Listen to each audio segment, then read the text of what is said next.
دلوقتي احنا هنعمل ايه مع بعض؟ هنتعلم ازاي نعمل سيت اب لويندوز على الفي ام وير، وازاي نعمل سيت اب برضه لويندوز سيرفر 2019 على الفي ام وير، بحيث لما نيجي نبتدي شرح وشغل باذن الله تكون الامور واضحه من اول الحلقه زيرو كده، والدنيا كلها واضحه باذن الله. يلا بينا. بعد ما حضرتك هتكون نزلت الفي ام وير من اللينك اللي انا هبعته لحضرتك ان شاء الله، حضرتك هتعمل له سيت اب بشكل طبيعي عادي جدا زيه زي اي برنامج، طريقه تسطيبه سهله جدا.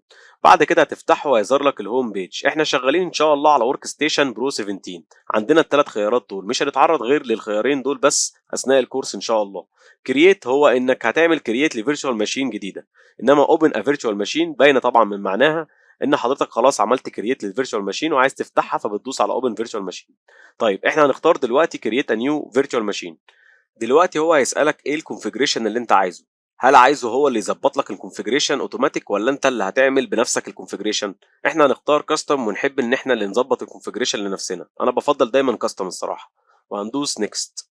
هنا هتلاقيه بيقول لك الهاردوير ورك ستيشن 17.5.x، سيبها زي ما هي ما تغيرهاش ودوس نيكست.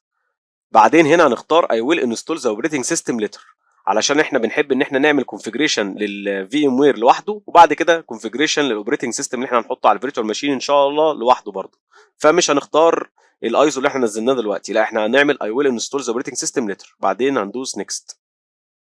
هنا هتلاقيه بيقول لك انت عايز تنزل انهي اوبريتنج سيستم، ويندوز ولا لينكس ولا عايز تنزل ايه؟ فاحنا عايزين ننزل مايكروسوفت ويندوز. انا عن نفسي هنزل ويندوز 10 ان شاء الله، لان هو ده الايزو اللي انا هستخدمه عندي. طبعا في ناس هتكون عايزه تنزل 7، في ناس هتبقى عايزه تنزل 8، في ناس هتبقى عايزه تنزل 10. دي حريه شخصيه اكيد. انا هنزل 10 ان شاء الله. بعد كده هدوس نيكست. هنا هتلاقيه بيقول لك انت عايز تسميه ايه. انا هسيبه زي ما هو الاسم الافتراضي اللي هو مسميه لي ده، اللي هو ويندوز 10 2. وهنا بقى دي اهم حاجه اللي هو اللوكيشن. هنا هو في ناس طبعا بتدوس نيكست على طول وما تاخدش بالها من حاجه. هنا بيقول لك ان انت هتسطبه على السي. طب الاول اشوف لنفسي الاول السي عندي اصلا فيها مساحه ان انا اسطب عليها ويندوز ولا لا. لو مفيش مساحه هختار براوس واشوف حاجه تانية طبعا او اي مكان تاني، بس انا هسيبه على السي لان انا عندي مساحه. بعد كده هدوس نيكست. بعد كده يقول لك الفريم وير تايب ايه، انا هسيبه زي ما هو بايوس وهدوس نيكست وهدوس نيكست. بعدين هنا كده بيسالني انت عايز تظبط الرامات ازاي. على حسب امكانيات جهازك حضرتك بتظبط الرامات. المينيمم بتاعك يكون 2 جيجا بايت، في ناس ممكن تكون 1 جيجا بايت، على حسب بقى امكانياتها وعلى حسب هي بتنزل انهي اوبريتنج سيستم. هو اختار لي المينيمم بتاعي 4 جيجا بايت عشان انا بنزل ويندوز 10 وكده. انا ممكن ازود كمان عن كده بحيث ان انا سرعه الانستريشن بتاعي تنجز وتبقى اسهل واسرع على طول باذن الله. بس انا هدوس نيكست على 4 جيجا بايت وكويس جدا عليها يعني. بعد كده هنا بيقول لك النتورك كونكشن انت عايزها تكون عامله ازاي. اول تو اوبشنز دول معناه ان الفيرتشوال ماشين هتاخد بالها من النت اللي انت حاطه، واثناء تنزيلك لويندوز 10 هو بيحتاج نت طبعا وهو بينزل ساعات، فهسيبها زي ما هي الصراحه وهدوس نيكست. بعد كده هدوس نيكست. دي شويه بقى طبعا كونفيجريشن للهاردوير مش محتاجينها يعني. بعد كده هنا هيقول لك كرييت ا نيو فيرتشوال ديسك، هتدوس نيكست. بعدين هنا بيقول لك انت عايز حجمه هيكون ايه. انا هسيبه زي ما هو 60 جيجا او ممكن نخليه 80 يعني، شوف انت حضرتك هتبقى عايز ايه.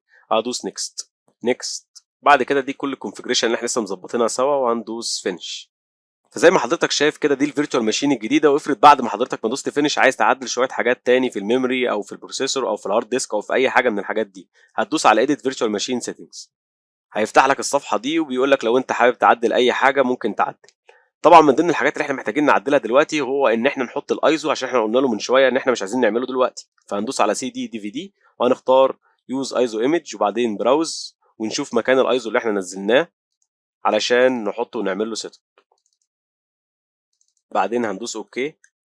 بعدين هنعمل باور اون ذا فيرتشوال ماشين عشان نبتدي نسطب ويندوز 10 بقى بتاعنا على الفيرتشوال ماشين. فهو هيفتح ويندوز 10 الايزو عادي جدا اكنك بتنزل ويندوز على كمبيوتر عادي جدا، ولكن الفرق ان احنا بننزله وهمي دلوقتي.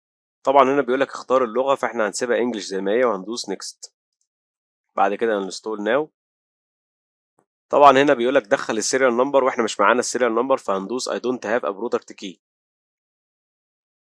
هنا هيقول لك اختار النسخه اللي انت عايزها طبعا على حسب طبعا الايزو اللي انت نزلته يعني. انا مثلا هسيبها واقوم زي ما هي 86. ادوس نيكست. اي اكسبت. نيكست. كاستم. بعدين هو ده البارتيشن اللي احنا لسه عاملينه من شويه اللي هو كان ال 60 جيجا، فهندوس عليه نيكست. هنا يبتدي طبعا يعمل انستول بقى للويندوز. فبعد ما يخلص معاك هتلاقي طبعا ان الويندوز نزل وهتقدر ان انت تعمل له باور اون زي ما هنبتدي نشوف ان شاء الله في البراكتيكال على مدار الحلقات باذن الله. فهروح دلوقتي للجزء الثاني وهو ازاي ان احنا ننزل الويندوز سيرفر علشان نظبطه برده زي ما عملنا كده ويندوز 10 ان شاء الله. يلا بينا. طيب دلوقتي هنشوف ازاي هننزل ويندوز سيرفر 2019 على الفي ام وير برده. نفس الكلام بالظبط. هندوس كرييت ا نيو فيرتشوال ماشين نيكست كاستم برضو زي ما اتفقنا نيكست. بعدين اي ويل انستول اوبريتنج سيستم ليتر برضو نيكست. طب انت هتنزل ايه؟ مايكروسوفت ويندوز. طب انت عايز تنزل ايه؟ انا عايز انزل ويندوز سيرفر 2019 نيكست. سيب اسمه زي ما هو، لو عندك مساحة على السي تمام، ما عندكش شوف بارتيشن تاني. بعد كده دوس نيكست. هنخليه برضو بايوس وهندوس نيكست. هنا هنظبط البروسيسورز، ودي قلنا هي بتعتمد على الفيزيكال اكتر، فهنسيبها زي ما هي نيكست. بعد كده شوف انت الرامات عايز تظبطها ازاي. انا هخليها 4 جيجا برضه عشان الانستوليشن زي ما اتفقنا يبقى سريع. وادوس نيكست. ونفس الكلام احنا خلاص قلنا يعني ايه نتورك كونكشن. نيكست نيكست. بعدين نيكست. وهنسيبه برضه 60 جيجا او ممكن تخليه 80 زي ما اتفقنا. وبعد كده نيكست. بعدين نيكست. بعدين دي الكونفجريشن اللي احنا لسه عاملينها. وبعد كده فينش. دي كده اللي هتكون الفيرتشوال ماشين الجديده، واللي هي اللي هتكون ويندوز سيرفر 2019. هندوس على ايديت فيرتشوال ماشين سيتنجز. بعد كده هنختار سي دي دي في دي، وهندوس على يوز ايزو ايمج، ونشوف مكان الايزو بتاع ويندوز سيرفر 2019 اللي احنا نزلناه فين، ونختاره. بعد كده ندوس اوكي. بعد كده باور اون ذا فيرتشوال ماشين. هيفضل يحمل برضو كده شويه عشان برضو نشوف هنسطب الويندوز سيرفر ازاي. هنا هتختار اللغه، فهنسيبها برضو زي ما هي وهندوس نيكست. انستول ناو.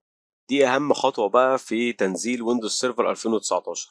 وليه دي اهم خطوه في تنزيل الويندوز سيرفر؟ لان لو لاول مره حضرتك بتنزل فيها الويندوز سيرفر مش هتبقى عارف الفرق ما بين الكور اديشن والديسك توب اديشن.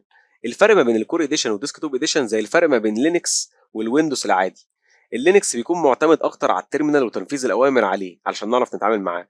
انما الويندوز بيكون بسيط وبيكون استخداماته سهله جدا ومعتمد على الماوس عشان طبعا الجي يو اي بتاعه. فهنا هو بيقول لك ان انت عندك 4 فيرجنز، منهم 2 هيكونوا كور اديشن و2 هيكونوا ديسكتوب اديشن. طبعا احنا هنستخدم ديسكتوب اديشن عشان الدنيا تكون بسيطه معانا، فهنختار تاني فيرجن. انما الاول فيرجن وتالت فيرجن دول كده بيكونوا كور اديشن، فمعتمدين طبعا اكتر على الكوماندز زي ما اتفقنا من شويه. انما الاثنين دول بيكونوا ديسكتوب اديشن، فاحنا هنستخدم ان شاء الله الستاندرد ايفالويشن. ان شاء الله هنستخدم الفيرجن ده باذن الله. فهندوس نيكست. بعد كده اي اكسبت نيكست كاستم. برضو نفس الكلام هندوس على البارتيشن اللي احنا لسه عاملينه. هيبتدي طبعا يحمل معاك، يتسطب يعني ان شاء الله. ولما ينزل مع حضرتك هتقدر تعمل له باور اون عادي جدا زيه زي الويندوز اللي لسه منزلينه من شويه على الفي ام وير. وان شاء الله هنتدرب عليه باذن الله اثناء البراكتيكال باذن الله، فهنرجع له تاني اثناء البراكتيكال لما يكون اتسطب مع حضرتك ونزل باذن الله. طيب احنا كده خلصنا، اشوفكم في حلقه جديده من كورس نتورك فاندمنتال اند كونسبتس.